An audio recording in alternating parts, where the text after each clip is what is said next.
when I arrived 5 years ago in 2015, it was something of a dead issue. It was just 2 years removed from when Dan Snyder said he would never, you can use caps, change the name. And then a year into my time in 2016, there was that Washington Post poll that had polled something around 500, 550 Native Americans, and 90% of them said the name didn't bother them. So, and mind you, a lot of activists and others said, I put no credibility into your poll. But that kind of powered the issue for a few years, saying, it's not even worth talking about right now. The climate in society is just to say, we'd rather focus on other things. So this is a shock, how much it has changed and how quickly it has changed in this wave. Well, I think it's going to be for reporters like you and others who peel back the onion of what appears to be a very, very handled situation in regard to the sexual discrimination and harassment, all of that came out in the aftermath of this. But I would put it to you. I mean, look, I've been at this 30 years, right? So I remember when the Redskins were the only game in town, and we got stuck with their games here, playing the Arizona Cardinals from Sun Devil Stadium at 4 o'clock. And, we get screwed out of like a really good Giants 49ers game back when I was younger. But, I digress. In the modern era, the things that have happened here that get Dan Snyder's involved in teams and get Peter Angelos on my side involved in teams. And when these sort of things happen, the sort of they play the shell game of, I'm going to do this so you're not watching that. Part of this has sort of happened over the NFL's watch and over Nike's watch and over other sponsors' watch, and the minority part of the ownership for sale and FedEx not wanting to be involved. This sort of goes back to you coming in 2015 and taking the gig, right? And everything you had heard about the way the Redskins are run, and I'm sure you're welcome out there to Redskins Park. It's probably like every other reporter since Dan Snyder's owned the place. The shades are pulled down. Everything's sort of, Trumpian, I guess, to use a modern vernacular, but everything about being around there was a little weird from the time that Mike Nolan told me he showed up for work one morning and had vanilla ice cream all over his desk. These aren't fake stories. They're real stories of what kind of a dude he is and what kind of dude he's been. I smell, sort of some nefarious PR. And for what he endured on Twitter for 48 hours last week, it was about as ugly a line of allegation as you could imagine, right? Yes, and you do look at it and you say, okay, these things could not have happened individually. I think that at this point, when you look at the name change and the sexual harassment story and the owners, the minority owners wanting out, we can logically tie them together, but we can't button it up in a way that is perfectly reported and kind of unassailable. So we're still searching for that, but just anyone who has a brain and actually uses it can look and say that there's some connectivity between these three things. And exactly how are they connected is a question that people are demanding to know. And it's our challenge, as members of the media, to figure it out and to really lay it out for people. So I think that's probably the next domino in this story. In addition to, I just kind of wonder, I think a lot of people are looking at this sexual harassment investigation as the end. And you always, in reporting, sometimes you have to just chop through a wall to be able to see the other stuff. You don't know what's behind the wall until you put a hole in the wall. And so I kind of look at that as long as it took us to be able to report that, corroborate it, make sure that it is accurate and just substantial. I think there's more to come in that story as well, because I think that these rumors that you hear. Well, the NDAs. If you want to come clean, pull the NDAs, right? That would be part. Yeah.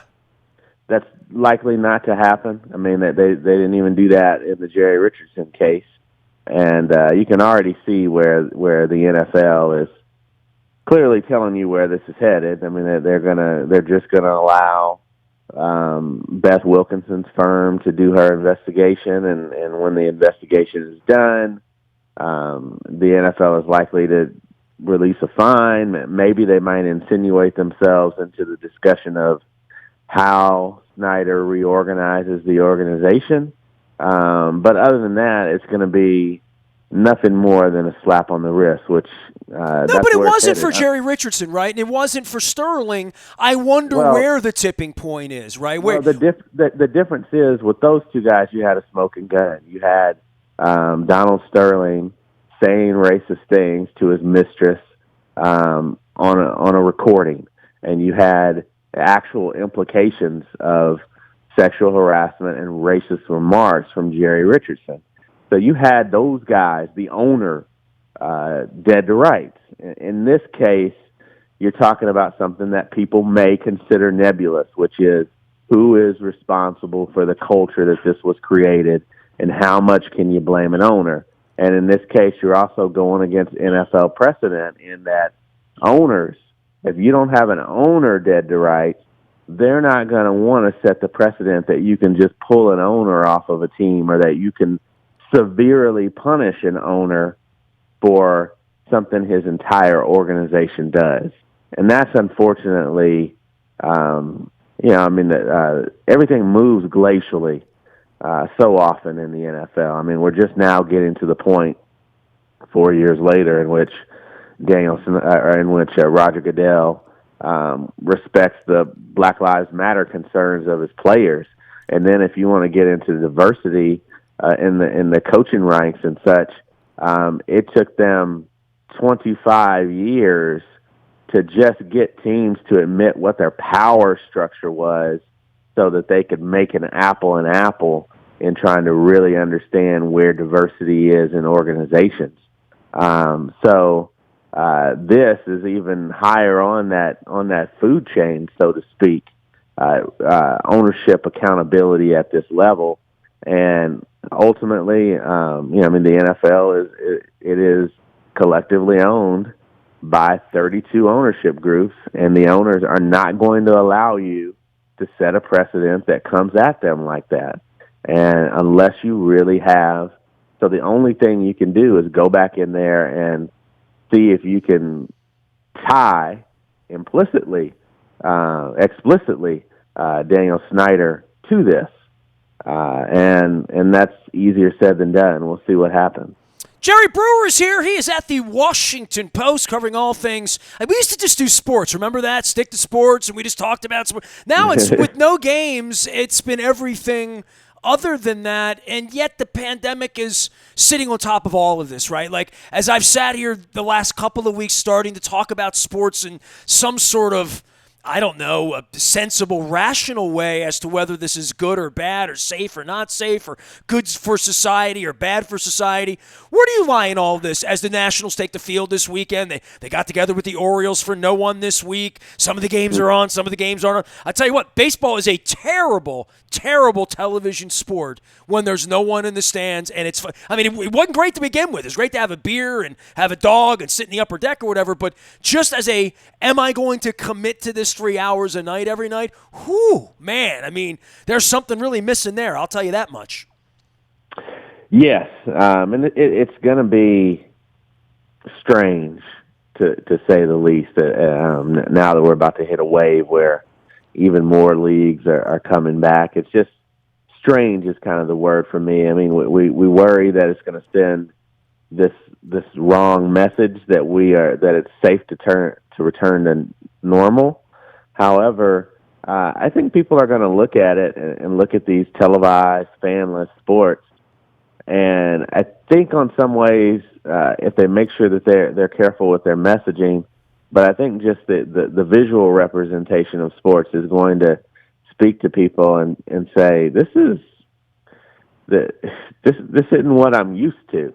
And so it might reinforce the message that we got a long way ahead, a long, long way to go Well, if I to get can't back high to where five we you want and to you be. can't high five me and we can't go to the ballpark and we can't have a beer and we can't tailgate and all we're doing is sitting in our den and in my case watching a last place baseball team, the only way they were going to avoid 100 losses was to have a pandemic, right? I mean, you're hanging a flag for no, you know what I mean? It's a whole, and look, I've been here 30 years. There were no Nationals. There was no Peter Angelos. There were no Ravens. I mean, it's kind of astonishing how far this has gone given where the Orioles are, right? Like sort of hiding and trying to mail these 60 games in and not lose 47 of them, and there's no minor leagues this year, so all of the hope of we're building the minor, it's real, and we're in the last year of the lease next year, Jer. 30 years is up, bing, like that, blink, Cal Ripken's gone, Wow. right?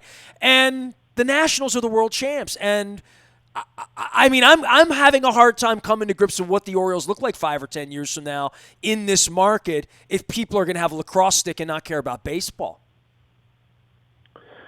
That's an interesting question. I think it's I tend to think that sports are cyclical, and that I mean, if you look at it, even with some of the ownership conundrums with the Orioles, I tend to think, okay, they had a cycle where they were pretty good for a while. And didn't win at all during this time, but had some sustained success. And now you cycled through that, and you do your little rebuild, and you've got an opportunity to get it back. But I don't know. I mean, we've seen, like, when this organization can go into a dark place, it can be a really dark place because it's not overall a fantastic organization. So what are you really banking on?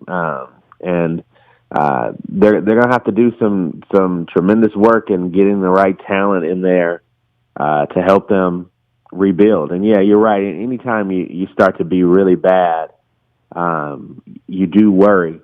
You do worry about sustainability. I mean, I think I'm just kind of the opinion overall through the years. I mean, the Orioles brand means a lot to baseball. I mean, the experience at Camden Yards is still just amazing. I mean, it's one of my top 3 or 4 stadiums in sports, I would say. Not just in baseball, in sports. I mean, I think that's a bold statement, Jer. It's pretty wow. special. Come on up here and get crab cake. Come on now. I mean, you're talking about somebody who has pretty much been to every NFL and MLB stadium and various soccer stadiums and covered Olympics and all of that. It would be in my top 3 or 4. I just think the experience is tremendous. So you've got a lot. You got a lot working against you at the top of that food chain, but then you got a lot working for you in terms of your tradition and in terms of just how deeply rooted baseball is to that community. Well, my vibe on it for baseball in general trying to play, and look, the NBA and NHL are trying to finish last year. Like, baseball hadn't gotten any in. Football's trying to figure this out, and we'll get to football in a minute whether they can play. But the baseball side of this playing, part of it for me is almost like, don't forget about me. You know what I mean? Like they're just trying to sneak this in so you don't forget about them and they don't lose a year. And I would think the NFL's feeling the same way, that shutting it down, moving it down, pushing it on into winter with the virus coming back. All of these sports have these individual decisions to be made, and it really has been much like it's been for the Brewer family and the Aparicio family. It's been crisis management 101, for everybody's employer, for everybody's everybody. But for these sports franchises and sort of the fragile nature of, I'm a Royals fan when we're winning, and I don't know who you are 3 years after they win a World Series. Same thing with the Pirates. I mean, these places where baseball worked for a while, and then it just goes off the cliff and no one goes anymore. Just not having a year is not acceptable to sponsors, the team, all of that. And it feels to me like they're really trying to shoehorn this thing in so that they're not forgotten, because it's kind of easy to forget about baseball if you don't live two blocks from Camden Yards, Yeah.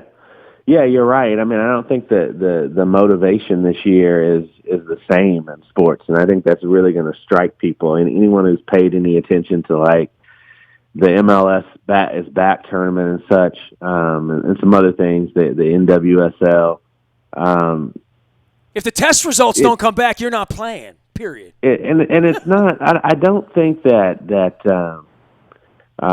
it's not that the results don't matter. I don't want to say it quite like that, but the results aren't the priority this year.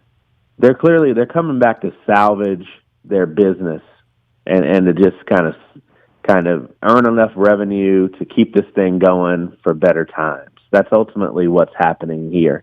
That's why they're going to be playing in these empty stadiums, and there are going to be times, especially with baseball, especially with those guys traveling. They're not in a bubble. They'll never be able to truly get the cases of virus down to zero like have happened in the MLS and NBA right now. We'll see how long that's even sustainable.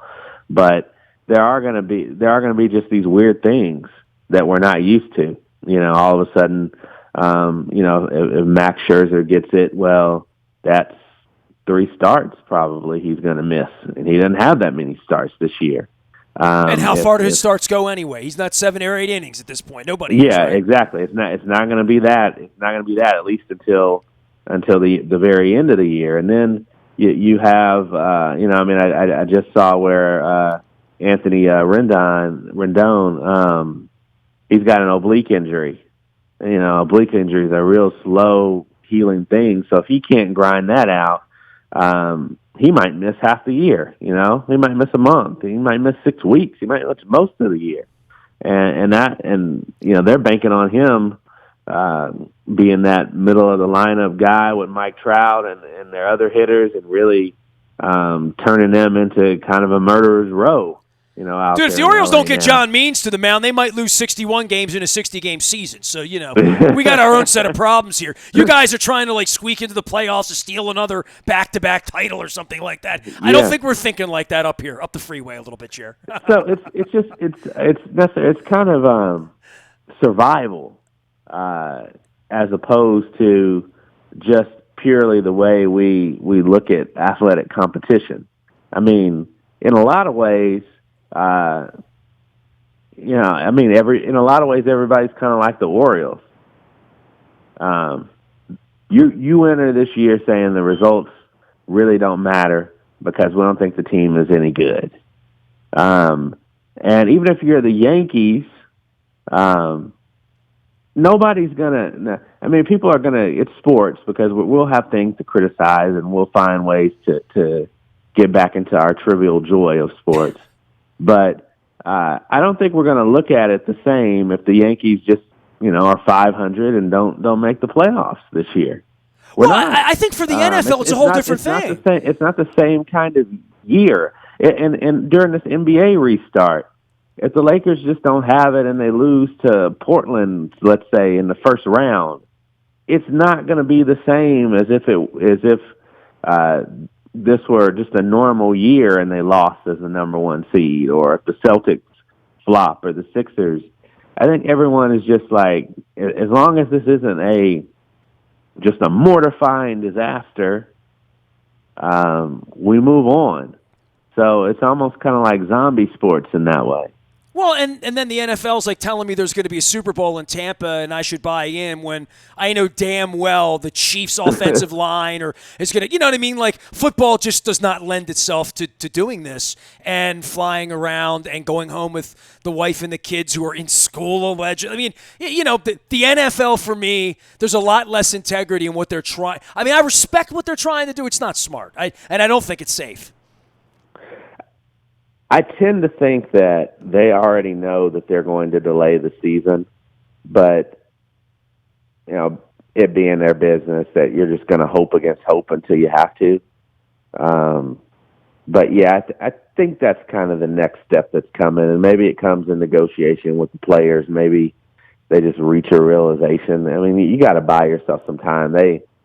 From the moment that sports shut down, you are already like, they have 5.5, 6 months to figure it out, to wait this out. Yeah. And guess what? Waiting it out, the climate in America, the conditions around the virus tell you that you're going to have to wait longer. And not only that, but you didn't put together a plan that was as smart as and as detailed as some of the other leagues. You're still negotiating your way through that.